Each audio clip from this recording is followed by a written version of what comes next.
Hi. So I just I'm shooting this video just to get some thoughts down, and I thought this might be a new way of doing it.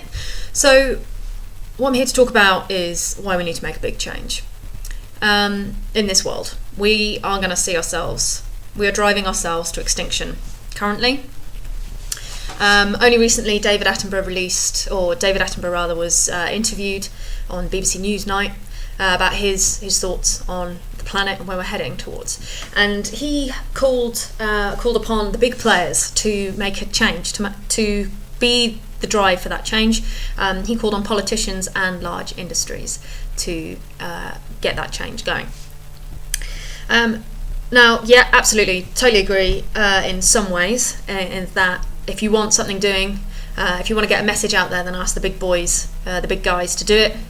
So big industry leaders and politicians, they have a lot of eyes on them, and they can get a message out there pretty damn fast.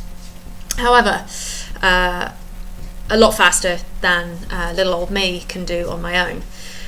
However, let's just talk about that for a little minute, shall we? The big players, how many of us actually trust them? At the moment, I'm not going to go into too many details, but I will imagine that you can guess what I'm talking about here. But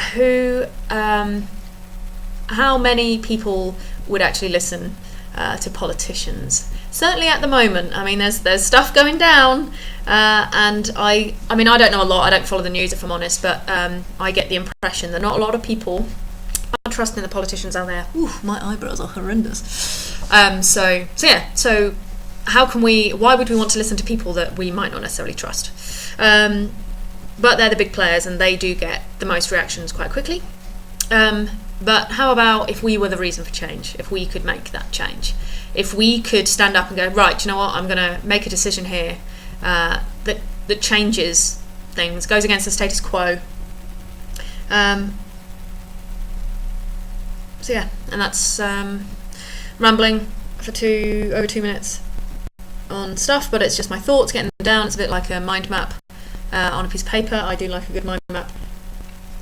Yeah, how can we as individuals start making that change to ensure that we survive our own? We want to survive. Not only do we want to survive, we want to live. We want to be able to live and flourish in this world. And at the rate that we're destroying our world and repopulating our world, we're not going to have much of a world to live in if we continue on this current path of destruction that we appear to be on. Now, I'm not playing the blame game. I'm not going to blame anybody for it. Since the Industrial Revolution, global warming has increased in speed. We have accelerated global warming since the Industrial Revolution because of CO2 emissions and putting crap up into the atmosphere and producing crap that doesn't break down, all that sort of stuff. But we need to start making a change now in order to ensure our survivability and livability on this planet that we call home, that we call Mother Earth. But we can make that change individually. We can start today by making the right decisions. Okay, but what are our decisions driven by? Ease to do things. For example, you go to a shop, you buy your fruit and veg, you put it into a small little plastic bag, because it's easy, because there is a plastic bag right there to use. So why not use it rather than trying to keep it all in your arms as you're taking it out to the car or whatever? You get my drift. So let's be the driving force for that change. I'm not saying get rid of the little bags, because this is not great, but paper bags, for example. But anyway, another decision we can make is consumerism. Do we really need to buy the crap out there that people suggest that we have to buy?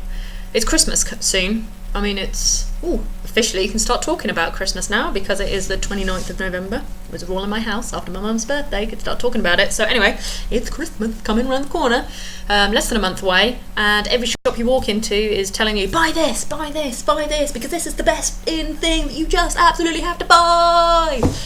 Do you though? Do you really have to buy that? It's consumerism. It's buying for the sake of buying. You're spending your hard-earned cash on something that may give you joy for a little bit of time, but not long, and then it just sits there, right? Just sits wasted. So you think, well, what a waste of energy to have created it. CO2 emissions in the atmosphere when it was being made, for it to be bought and then just start collecting dust. Now you could argue, well, it was already made, so I might as well have bought it. But why are things made in the first place? Supply and demand. If there's a demand, then there's going to be a supply of it. But you remove the demand for something, they're going to have to stop supplying something or find a different option. And this is where I'm asking you guys, make the decision here. Why buy something when you can hire it instead? Somebody else has already got that item collecting dust in their garage, upstairs, under the bed, whatever. Just collecting dust. So for you, the people that own those, absolutely fine. I'm not judging. That's not a problem. I mean, I live in a house, as you can see. There are things around me because it makes life enjoyable, doesn't it, by having certain things. So I'm not saying don't buy, but I'm saying make a decision when you do come to buy. Do you absolutely need it?